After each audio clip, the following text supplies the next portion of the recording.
works. It's fantastic. Yeah. So how's Davos been, guys? Good? Thumbs up? Yeah. No. We're all about data.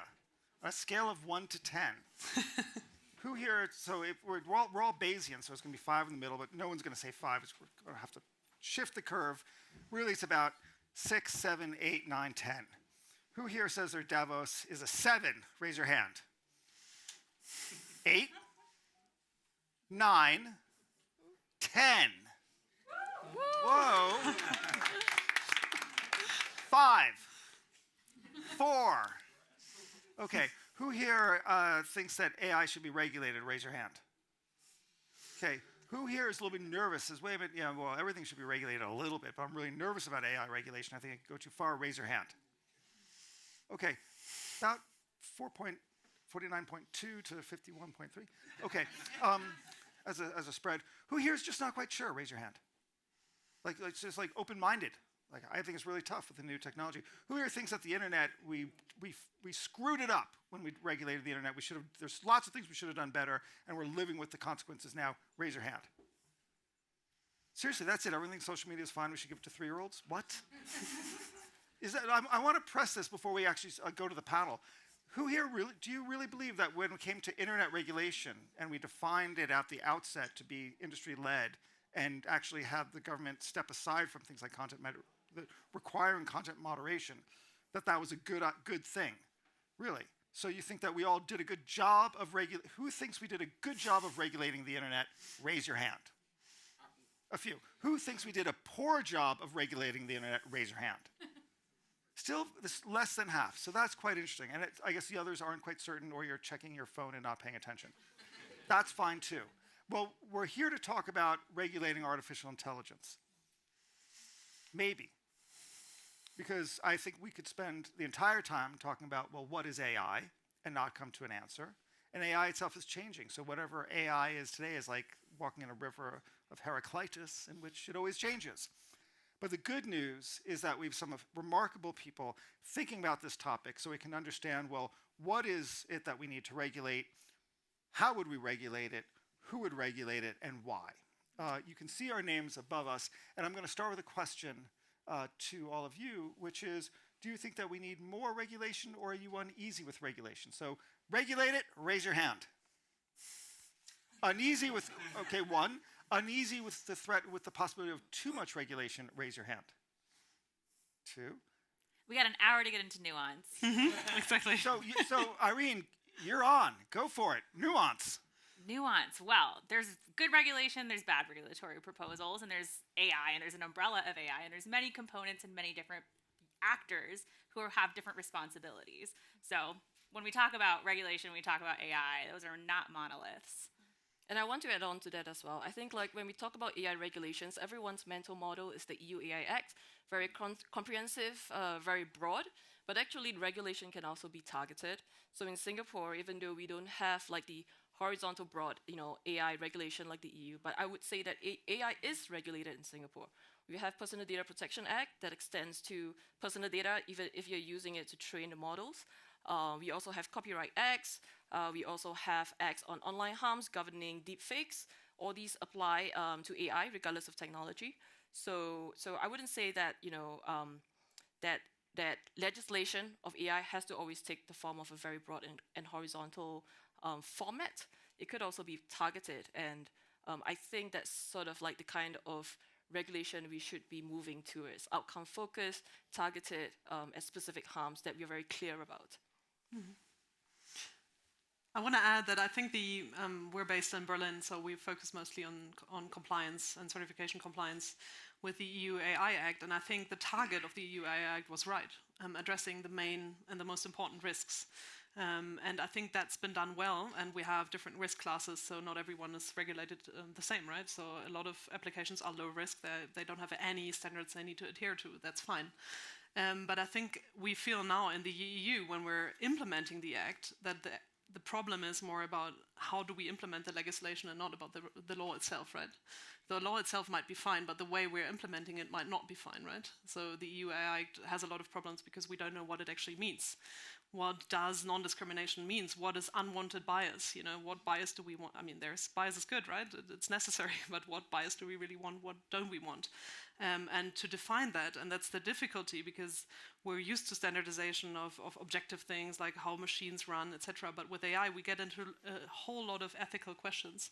And that's, I think, we also I guess, going to go into global governance. That's the thing that's most hard to agree on a global level. How do we define bias? What's fair? What's not fair? What does ethical mean? And I think it's really tough to agree on that. And I see there's less appetite agreeing on these principles globally now in this world where Donald Trump has become president for the second time than a couple of years ago. It's a moving target. AI is new. It's hard to regulate something that's moving. That's why last May in Geneva, ITU hosted the AI for Good Governance Day. First Governance Day with 200 people, including ministers from North and South, developing, private sector, academia, researchers, so that at a very high level, very expert level from academia, to have the conversation on AI governance, to have the conversation on to regulate, what to regulate. When you talk about AI, we're talking about data, algorithms, different applications of AI, generative and non-generative. So we cannot just have one stroke and say we regulate AI, because we need to decompose the problem and see the good applications of AI and how data could serve AI for health, AI for natural disaster management, AI for agriculture. Those are areas we want to grow because they're for good. They are helping us achieve the Sustainable Development Goals. There are generative AIs that are used for deepfakes with images, data, text, video. And last May, we launched this coalition on deepfake detection and multimedia authenticity. And that's where, for example, a regulation could play a role, but regulation needs to have international standards to implement it. So that's the conversation we embarked on last year. Deloitte has done an amazing job publishing a report on that work on our AI Governance Day, which is publicly available on our website. And in July this year, 8 to 11, we'll continue the dialogue in Geneva with the second International AI Governance Day and the International Standards Summit. So what a lot of you are describing is the manifestation or the output, the consequence of the thing being AI, but it doesn't have to be. I could come up with misinformation through Adobe Photoshop with moving my cursor and my mouse very carefully and doing that, or I could just do it with, artistically with a pen and paper. And then the consequence would be misinformational and therefore bad, but we're regulating the output, like consumer fraud. It's still fraud, whether it's by a telephone, by telegraph, or by AI. But there's probably something unique within AI itself that we need to think about and be careful about. The veracity, the integrity of the algorithm, that it did what it said it was doing, even though we don't have causality to know how it came to its answer. In that dimension, I think states don't know what to do about AI, and governments don't want the responsibility. They just want to have efficiency and low cost. What do we do about this situation?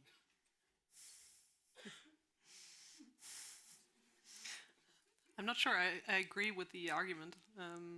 I think we see that in Europe, the government has taken responsibility, right? They defined which risks they want to mitigate. So all right. Yeah. But I think they're also looking at the output, not the input. But if we look at the input, as you've said, they've made lots of definitions, a big superstructure of regulation, but we're concerned about the implementation on a national level. Well, that reminds me of the Soviet era, in which they've always decried the fact that communism is still the right plan. It's just implemented wrong. It's just not pure to what Marx defined. So how would you reassess the world to make sure that it adhered to what it should be doing? Well, that's what standards are for, right? Exactly. No, I mean. I see. I see it's 2-1 now. I see what you did there. All right, let's go there. No. I don't want to keep everyone else from chipping in. I actually think that we shouldn't be making exceptional standards for AI. So just to give an example, for example, in the banking sector, there are very high standards for explainability. Like when a bank makes a certain decision end to end, you need to be able to understand which part of the system made what decision that led to that outcome.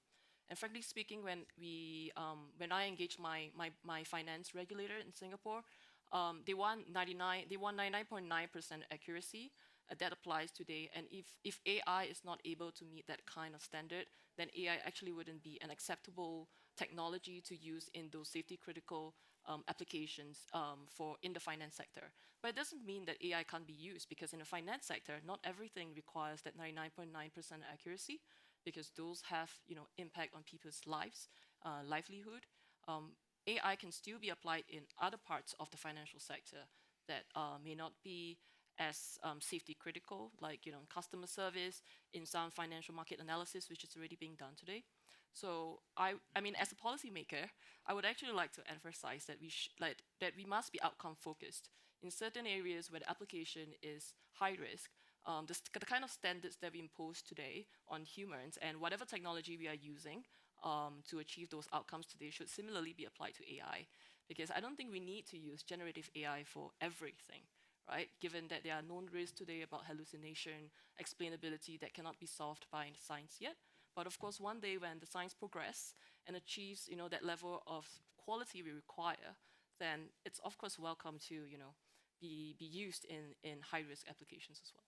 I agree, and I think there seems to be consensus. I don't want to posit anything around treating different levels of risk differently, but I want to back up from what you were saying, Kenneth, to what is the difference with AI from these existing harms that we might be familiar with. What is the marginal risk that's been introduced by AI here, but also step back, so two parts, into who is responsible throughout this model pipeline. Is it just the output? Are we focusing enough on the input? So first, on the marginal risk, yes, we could Photoshop. Yes, we've been familiar with disinformation, but the scale at which this is happening, the accessibility has changed. And this, sometimes I work at Hugging Face and we think a lot about open source. I've been working on a paper thinking about, are open weight models inherently accessible as well? If you don't have the computing infrastructure, if you don't have the usability of it, sometimes when you just build a really easy user interface, I actually had my voice cloned without my consent a year ago. It was not a good experience, but Why? Very jarring. By fraudsters? It wasn't malicious. It was a marketing. It was a small company that just wanted to show that, hey, we can make you say different things. Please promote us and retweet. So thankfully, we had that taken down, but I legally didn't own. I give away my voice all the time. I legally didn't own the videos that they trained on. I don't wish this on people. It's really jarring hearing your voice say things that you didn't say, but this was generated by a closed weight model that had a really easy interface, and these are questions of consent mechanisms, so you could just click at the bottom, a checkbox, did you get consent from the data subject? No. Hilariously, the video they trained on, I was talking about the importance of data subject consent, so irony is not lost.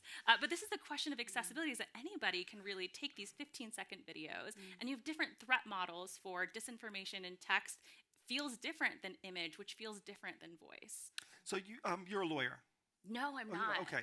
So anyway, is there an American lawyer in the audience? Is there a doctor in the house? Is there an American? Yes. You're not going to admit it if you are. There's no American lawyer in the audience. It's like the first time ever. It's Davos. It's crazy. Anyway, so most American lawyers would know that the foundation of American privacy law is by Justice Louis Brandeis, who wrote a seminal paper in Harvard Law Review. You're nodding your head. You're checking your mouth. So it's something else. It's called The Right to Privacy.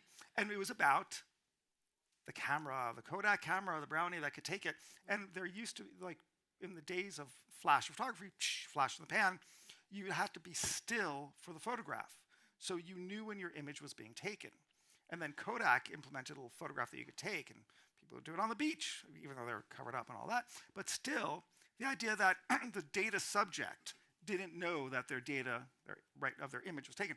And the answer was actually you had to lose your right to your image because there was no meaningful way to protect it, because if you're in the public sphere, then and everybody has a camera, and now everyone has a camera in their pocket, you can do it. So maybe this is just an artifact of the time that we're in. You have a creepy feeling today in 2024, but by 2026, we're all going to be doing it, and that's how marketing is going to happen. Well, we model the level of risk differently, and I'm a Harvard policy graduate, a little bit different, but we're looking at the levels of to Vanessa's point earlier, of where we're building off of precedent. So one of the really famous laws of who owns, that there needs to be human creation to in order to have ownership. Sure. Where people might know where this came from. What's the precedent that said that? The monkey, yeah. And like that's not really AI related, but we can build off of that. And that was a really important precedent to set before this AI era. And also building on what Kenneth and Irene shared. So I mean, if we look at it like Regulation 101, indeed, when AI is introduced to the market, there are certain market dynamics that change because the technology is transformative. And I think the way we think about, so do we need to regulate? You take a step back and we think about, are there market failures, right? Are there specific new harms being introduced by the technology? Are there rights being violated?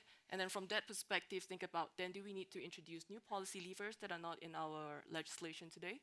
So, I mean, these are some of the ways in which we try to break down the question of, do you need to regulate for AI or not? I mean, as a policymaker. I would actually disagree with you on the point that we don't have AI-specific risks we need to regulate. I think that's where the AI came from, and I think we do have AI-specific risks, not for only Gen AI on LLMs Yes, everyone's talking about now, but like the main amount of use cases, 90% maybe use cases in the European market at least are common, machine learning use cases.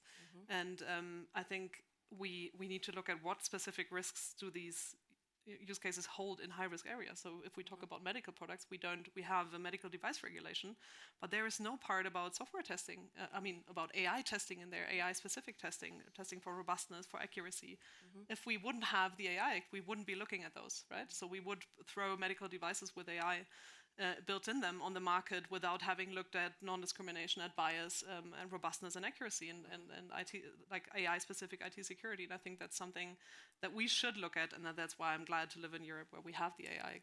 So I actually agree with you. So, I mean, maybe I came across as a bit too absolute, okay. But it's more of, I think what I disagreed with was the point that we should lower our standards to accommodate the technology. Right, okay. Right. No, I think we need to do our standards differently in the AI era. In 2018, we had an AI for Good summit in Geneva, and we saw so many medical applications of AI for health, whether it's on a smartphone or with radiology, having access to big data and being able to predict when you're going to have a knee injury that a regular doctor would not see, but AI would see it because the AI machine went through so much data. And then we launched a focus group on AI for health and brought medical doctors and data scientists. And we did this jointly with WHO, ITU and WHO. And we had a chair from Fraunhofer Institute from Germany. And after 5 years of doctors and medical and engineers and so on working on it, there were so many use cases on benchmarking the algorithm that's doing the AI for health on different data sets. So that's where the testing and validation, because if the AI algorithm is going to tell you, here is the diagnostic, but it's flawed, and it's not validated by a medical doctor, it would not be usable within the European regulation, for example, the medical regulation. So what this focus group came out with is it's a nice way to look at the ethical use of data and how can you use medical data ethically in an anonymous way. They looked at the regulation around the world, medical regulation and the use of AI. And then they looked at the technical aspects of what data needs to be collected, how do you collect it, how do you access it, and then how do you benchmark those algorithms.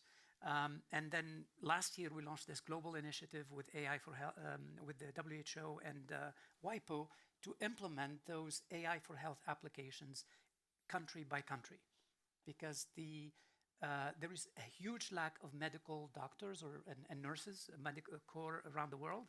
And AI for health actually has an interesting application and a useful application, but we need to regulate it in the sense of putting these guardrails of framework for ethics, regulation, data, and use cases. And also being aware of the trade-offs. So for example, imagine as an example, I could come up with a test using AI that was 75% as accurate, so not as accurate as a human being regular standard of care test, but it's much cheaper, super cheap, right? Should I be allowed to use it? Okay, so you're probably going to say, well, no, if it's not as good as the regular test, like, no, it's 75% as good. What if there's no alternative because we're in sub-Saharan Africa? Or better yet, I mean, this is the real case, and these are the trade-offs that we have to make. What if it takes 1/10 the time and it's for something that happens in an emergency room. And instead of waiting 30 minutes to get a test whether you operate, open up the guy's heart or brain, you find out in 3 minutes. Not as good, but you're going to save more lives.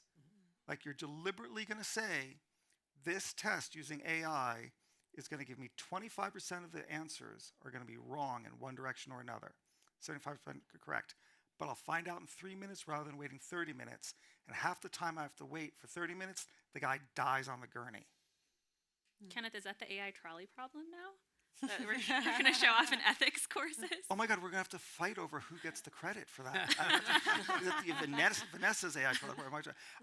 You know, it's Eric Topol is the doctor who wrote the book Deep Medicine. Exactly. Adit is nodding. Is the person who came up with this in his book as well as in his Nature paper that was based on his book, which reframes the whole debate over regulating AI. What are we regulating and why? Here we've rendered explicit the trade-off, and we can actually see, we could just make it a calculus, an actuarial calculus, that we're going to have more live people than dead people if we do this, even though we're going to be inherently making mistakes. But if you ask a regulator, can I do this? Their first response is going to be say, niet. Or no.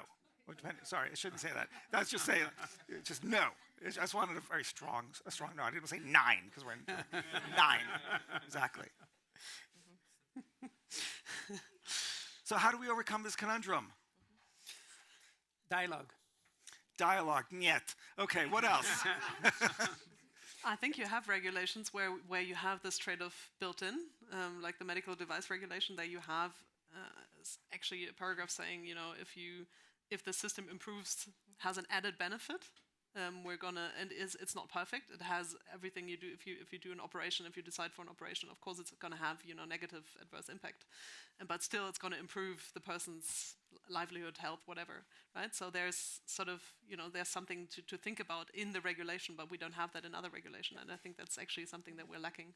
Yeah, I think I said dialogue because it's the context. In a developed country where you have plenty of doctors and great hospitals, maybe not. But in sub-Saharan Africa, where you don't have any access and you have a smartphone in the hand of a nurse who might be able to save that life, maybe the context is different. And that's why the dialogue of disparity, and that's the governance dialogue we have, including the South, looking at AI and regulating AI would have different contexts in different countries. And it's not so straightforward. I think I would like to say that like regulators like to say no, because if you come back to us after 3 times, then you know it shows that there is determination and there's like something there for us to really look at. So it's like a filtering mechanism. But to your point around like, is it really no? I think it's back to sort of Bilel's point, right? When he said, you know, when they deploy it to the field, it needs to be accompanied by a certain governance framework. So indeed, there's that 25% risk. So how are you changing, how are you ensuring human oversight to sort of reduce that risk? And, you know, how are you changing the way you do accountability, right? Say like when doctors use this, you know, with a clear understanding that there's a 25% risk and they're supposed to take into account certain things, like how is responsibility allocated, that accountability? And because that's very important, like I said, you know, we still have to hold strongly to certain standards that we impose today in the healthcare sector, where you know there are very strong healthcare practitioner ethics and accountability. And so even with the introduction of a technology that, yes, on a macro scale, does sort of drive productivity, will save more people's life. But frankly, healthcare is also very individual, and the person that got impacted and died on the surgery table because of an AI decision is not going to appreciate your macro benefits. And I think that's why that governance framework of then ensuring that for that person, there is accountability, there is a way to treat that case is important, you know, and that clarity is important before you roll out that technology. Do you think that there's sort of a cultural difference by region in terms of how they appreciate regulation in general and therefore AI regulation? Yes, definitely. I think even in data protection, right? Well, there are different. Totally. So will you please stereotype every nation of the world and paint in broad brush how North Americans, Europeans, and all 2.5 people in Asia, actually 3.5 people in Asia, see regulation? I'll give an example. I'll be brave. Between a U.S. I just got married to a German, and I love him very dearly. And I worked briefly at the North American real estate company Zillow, and I love looking at houses I can't afford, and I love looking at floor plans that, again, I have no access to. This is really jarring to my German husband, who didn't realize that you have access to floor plans in the U.S. So these are the levels of regulation. I think data privacy is a really culturally explicit one. But to back up on, I have so many thoughts on where regulation should go. I'll just 3 buckets: risk, opportunity, and pipeline. When there's just obvious risks that are unacceptable. And even when we have data that AI is the wrong tool to, and this is when we're thinking AI is the broad umbrella of many different systems, to deploy in a specific high-risk scenario, a really infamous example is predictive recidivism. We know it's terrible. There was exposés explaining how terrible it is. It's still in use in multiple jurisdictions in the US. This is not reported on very often, but like, just ban that. That's really bad. Don't do that, for example. But this is how we should treat systems differently. So yeah. Let's just stop on that for a second. For sure. Is the output wrong because of the input, or is the output wrong because of the algorithm, or is the output possibly correct because nobody really knows the future, even though we're using data from the past, but there's no due process and transparency that you can't knock on the door of the algorithm and inspect how it came to its conclusion. So what is actually the problem there?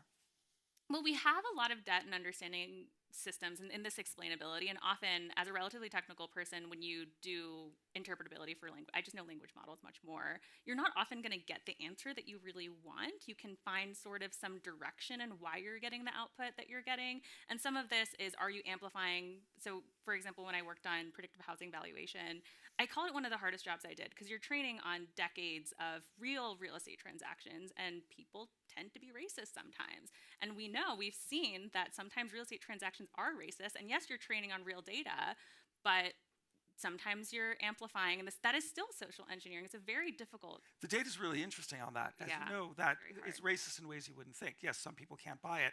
If you look at used car sales by race, what happens? Women and minorities pay more for the used car, not less. Yeah. Yeah. How distortionary and awful is that?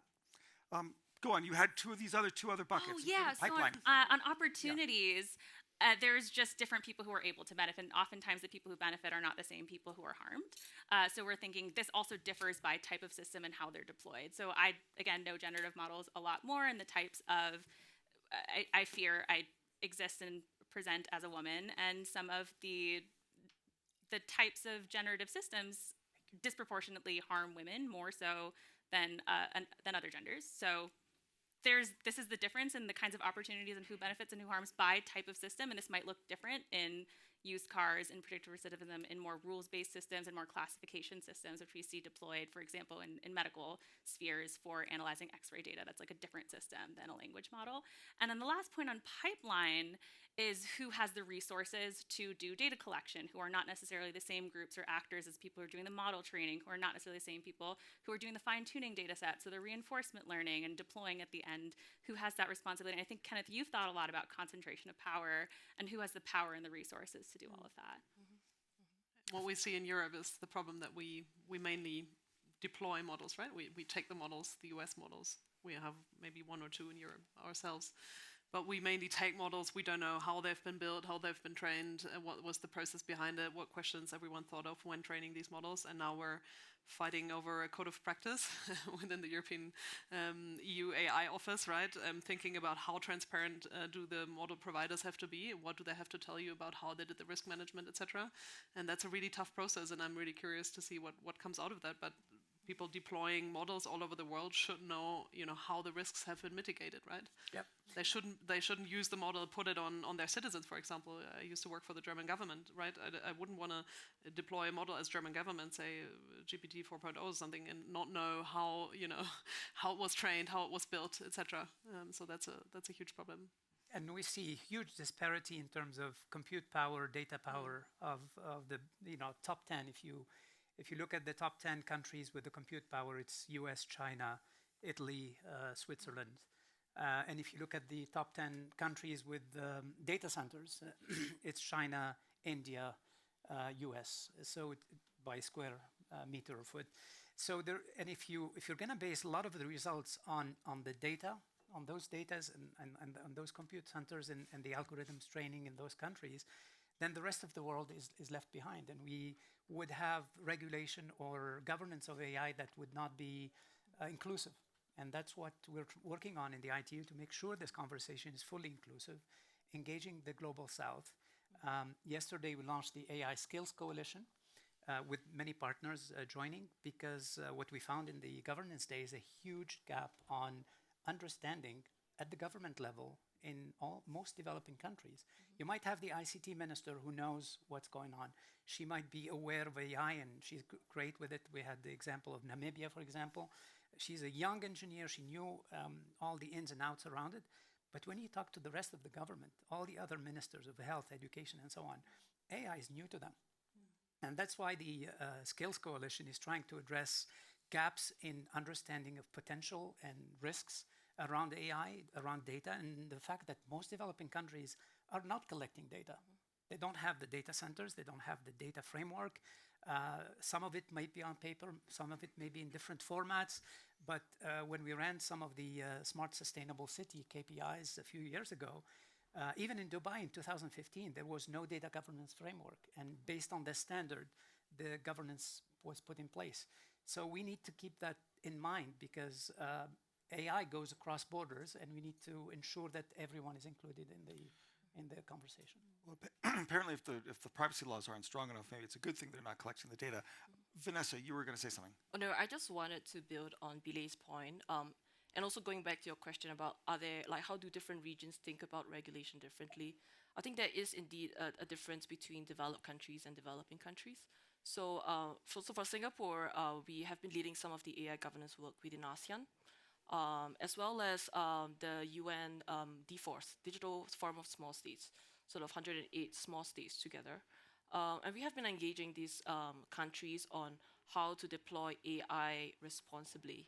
And frankly speaking, when we start the conversation saying, AI safety is really important, you need to have fairness, explainability, and robustness, they are just not engaged, because they have bread and butter issues. Some of them don't even have an AI ecosystem, right? And they want to reap the opportunities of AI, all these wonderful things that they are seeing happening in developed countries, they want it for themselves as well. So they're a lot more interested in talking about, how do I use AI to transform agriculture? How do I use AI to reduce, child mortality? And these are more top of mind. Therefore, when you talk to them about AI safety and responsible practices, it has to be in this context, right? When we worked with them to develop the Digital Forum of Small States AI playbook, it was like an anthology collecting all the experiences of how they have, deployed AI to transform different aspects of the economy, and then to sort of have safety sort of baked into it as table stakes. And I think that's how they think about safety, and not front and center, like how I think EU having reached a certain level of development, and you have seen how, having deployed AI to transform your economy, you have seen certain harms in your society, and therefore you have a safety-centric discussion around that. That's sort of how I'm seeing, the developed and the developing countries think about safety and regulation, different directions. Are people wary that Europe is very good at regulating AI and America is very good at doing AI, and those two things are different? Sadly. I would love to say we would be fantastic in Europe to do both. And I think it's probably the middle would be great, right? Having a bit more regulation in the US and a bit less in Europe, or be more pragmatic about how to deal with it. And being better in innovation. And I think it's in Europe, it's a lot of the time, it's a mindset problem. Decades ago, we were front and center of every innovation, of the day. And now we're not anymore. And the question is why. And we've discussed this also on other roundtables today. And one of the clues is mindset, right? We're too cautious, we're too satisfied, we're too rich. We became too lazy in a way, right? So we're completely risk averse. And we don't dare to just do things, try things, because we think about compliance all the time, right? So that's something. I want to vote for you. Sorry? I want to vote for you. Yeah, hello. But I think it would be fantastic to move Europe a bit closer to the US and vice versa, I guess. Europe has done incredible research, and some of the earliest work on diffusion models, for example, came out of Germany. But there's a distinction and there's a tenuous relationship between research and product. And I think that's one of the big differences that you're seeing in the US, and particularly living in Silicon Valley. There's just the geographics of it. You have researchers living with just a very smart business people. Well, also some of the pioneers of deep learning, Jan LeCun being one, French, of course, but had to go to Canada to do his research. But that's just name one. Yeah. Questions. What questions do you? I see 1, 2, 3, 4. Do I see a fifth? Do I see a fifth? Fifth, sixth, seventh. Come on, what's up with you guys? Seventh. All right, you first. Number 7, Lucky.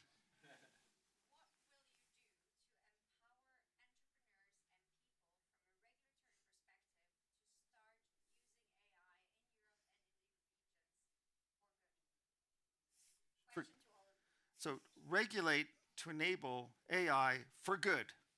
Yes, but to empower founders, entrepreneurs to actually do something with AI in Europe for good use cases. Yeah.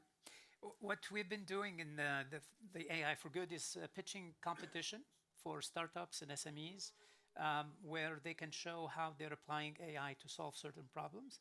And then if they're selected, they get monetary rewards, but most importantly, they get the spotlight of other investors helping their solutions. In Africa, we had one in Uganda where they were using AI for detecting baby malformation inside their mothers. And when some other companies found that, they helped them fund it.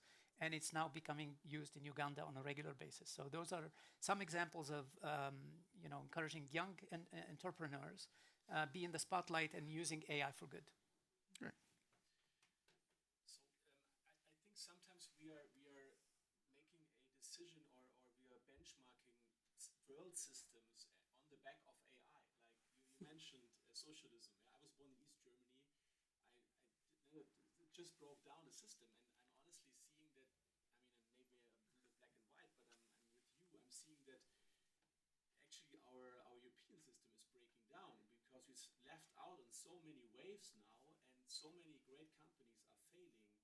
And I think this has become a very academical discussion now. I'm in the field now for 20 years. I was lucky to somehow stumble in this field at BMW 20 years ago.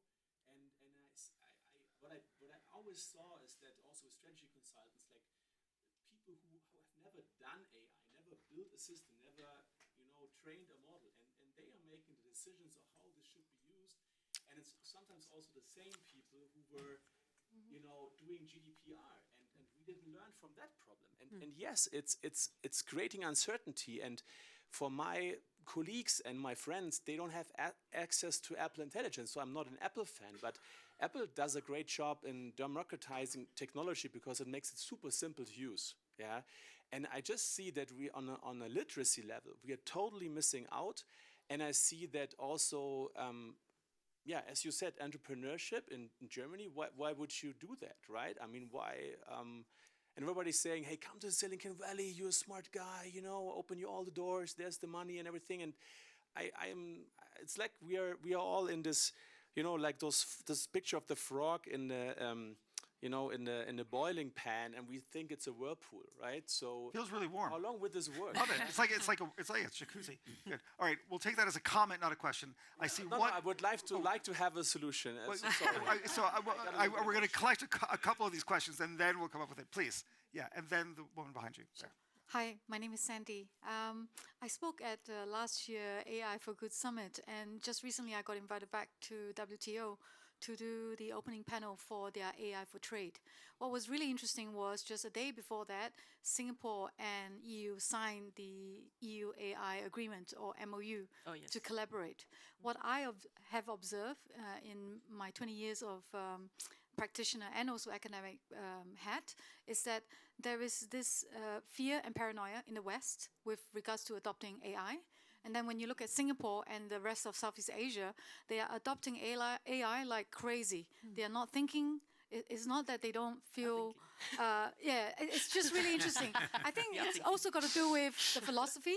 So my question is, how can AI governance and regulations, we need we need the standards, and I think the Europeans are a great medium.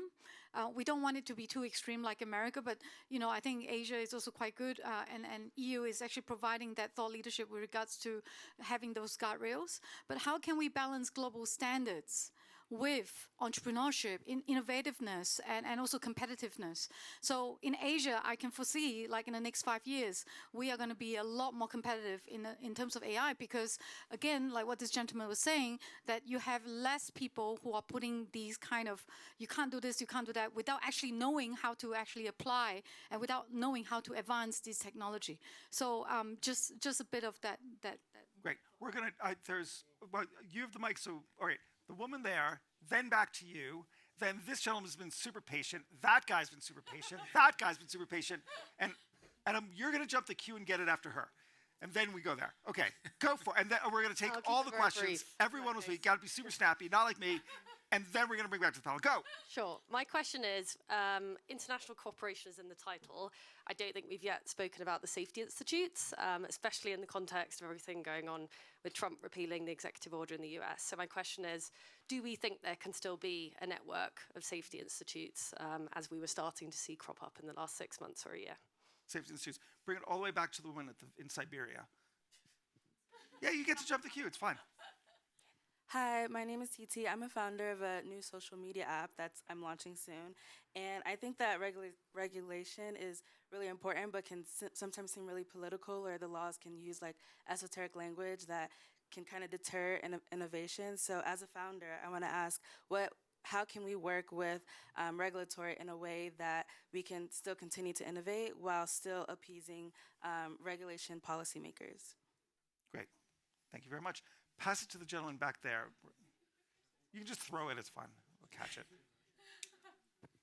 Yeah, about the medical regulation, are you sure, open question because I'm not a doctor, are you sure we need any more of that? Because I just read like 2 weeks ago, antidepressives can actually kill you. Painkillers can actually kill you. In rare cases, still cause a respiratory depression, patient dead. So it seems to me the medical profession has already found an answer to the problem themselves in a sense. Also, they're triaging. If there's a huge emergency on like car crash, 100 people injured, one emergency doctor arriving, he's going to triage them. And that's the medical profession at work. So the question is, do we need more regulation, or has the medical profession already inherently taken care of that? Okay. Right in front of you, there. And then Thank you. Just piggybacking on that, working with developing countries and helping them with their AI strategy, we've seen that people don't want to be accountable, especially in the health system. So for example, if a patient dies, who's accountable? The medic that used the AI, the model, the people that provided the training data, or even better, who's willing to be accountable? Thank you. Great question. In front of you, there. Yeah. Hi, my name is Taras. So I feel kind of resonating with kind of part of the audience that I would pose a question a different way, that like, don't you feel that EU will just lose the competition with the regulation when US is just breaking the rules and just going ahead with innovation, and they're going to be just leading the world while EU tries to figure out how to regulate that? Next to you. Thanks for the talk. Right now, I see EU is doing like a bet. They are betting that the world will follow their regulatory path.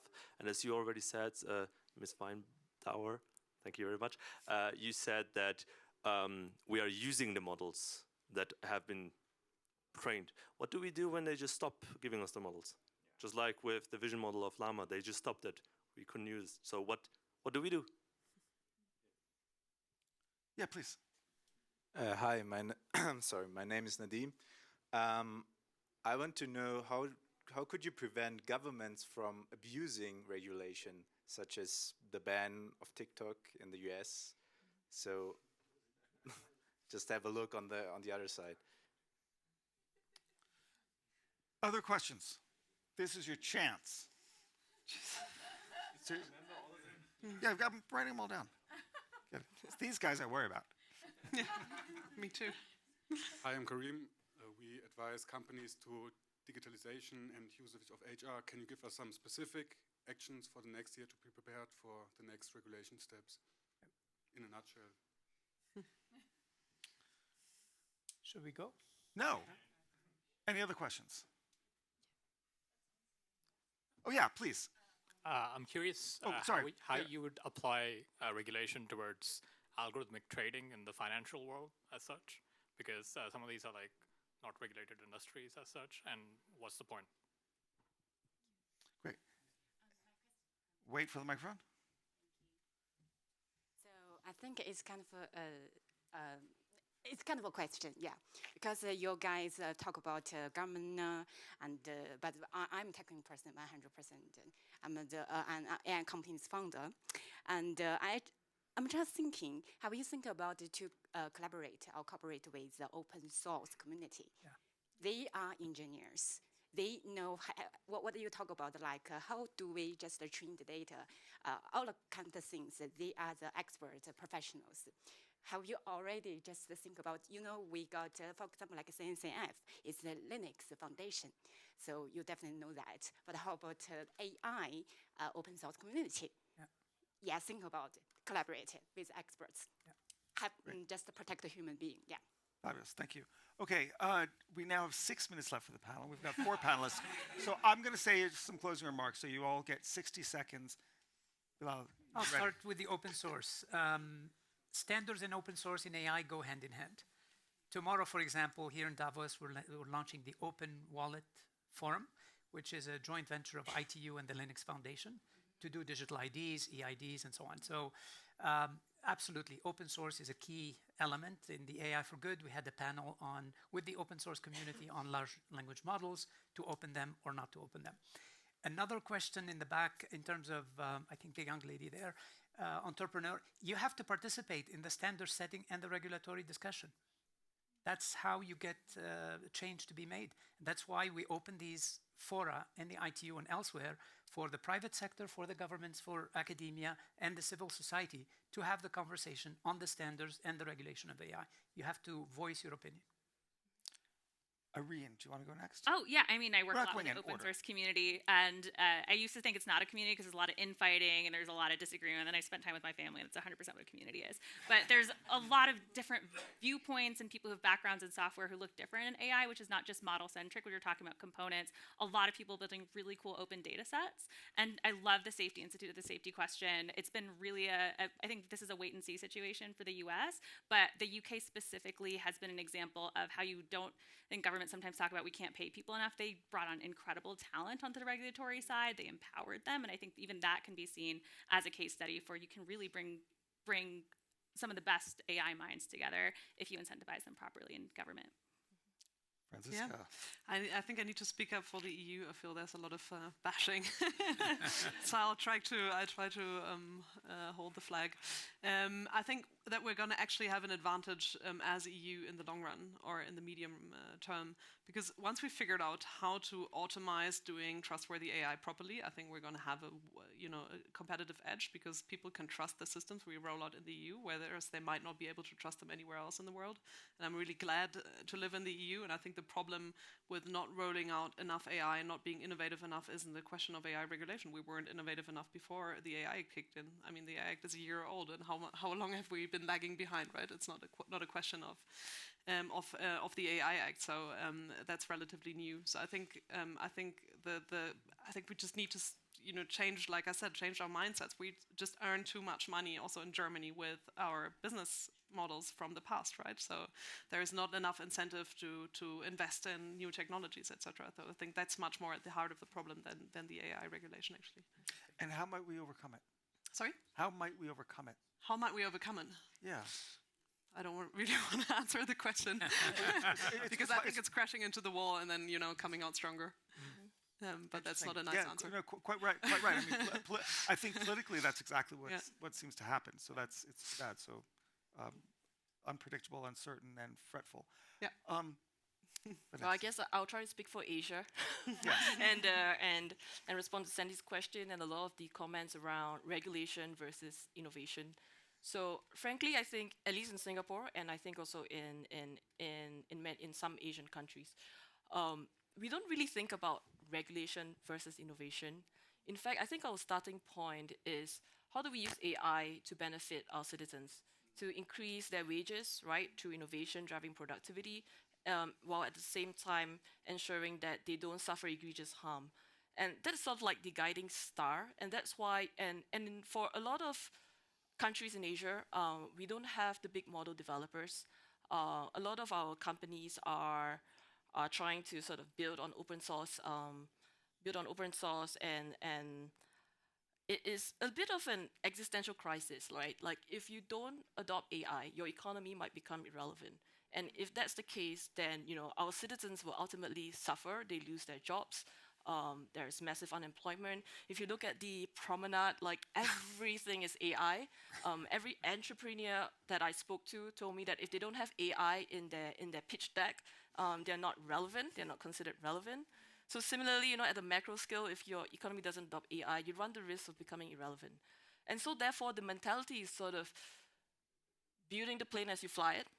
So we have to innovate because we have to protect the jobs in our country and make sure we remain globally relevant, but while at the same time putting the guardrails to ensure that our citizens don't suffer unfair bias, and in a way that's how we think about it. So it's less of a do I regulate or do I innovate, but really having citizens as like the guiding North Star and think about the balance between regulation and innovation that best serve their needs. Great.